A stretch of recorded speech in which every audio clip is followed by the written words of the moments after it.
বিষয়টা বুঝলাম না, অত সুন্দর গরু আনলাম, কাস্টমার দেখি একজন আইন না। ও গরুটা আমার বড় পছন্দ লাগছে। গরুর মালিক বেটা না কিতা মাতাইলাই। ও বা গরু এগু তোমার নি?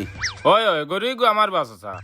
ও আচ্ছা, এগু কত বেচতাই বা? ও বা 5 লাখ টাকা দিলাইও। 5 লাখ টাকা? 5 লাখ টাকা তো বেশি হয়ে যায়, তোরা কমাইলেও বা? না না, কম হইতো না, বাজার বাসা বড় গরু তো। ও বা কোনো জিনিস তো এক দামে বিকে না। এক কাম করো, তুমি 2.5 লাখ দিলাই। না বা, ই কিতা হো 2.5 লাখ টাকা?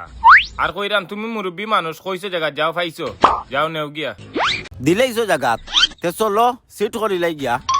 আচ্ছা কা যাই হোক, নিম্নে 15 মন মাংস হইব। গরু লইয়া আমি লাভ করি লাইছি। চাচা ভাই কোন সিট করা হয়? ও ভাই একটা সিট লেখো রে বা। খান নামে সিট করতাম বা। ও তো চাচার নামে। চা গরু কয়টা? ও বা গরু কয়টা উঠা নাই বা, গরু হইলো অর্ধেক লেখো। এই বেটা কিতা খোঁজ অর্ধেক? গরু লইলাম বেটা দাম দর করিয়া আস্তা, এখন খোঁজ অর্ধেক? ও বা তোমারে আমার গরুর দাম কইলাম 5 লাখ টাকা, তুমি আমার গরুর দাম কইলে 2.5 লাখ টাকা। তো তুমি গরুর অর্ধেক নিতে আর অর্ধেক তো ইয়া জিতে নানি। তোর বেটা তোর কাছ থেকে আর গরু লইতাম নাই। গরু লওয়া তাইলাম আস্তা, এখন তুন কইরে অর্ধেক।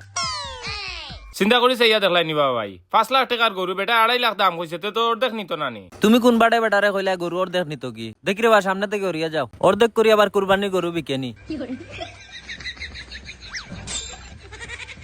খৌসাইন ভাই তা মাঞ্চরের দি গরু বাজারে ফাটাইলো।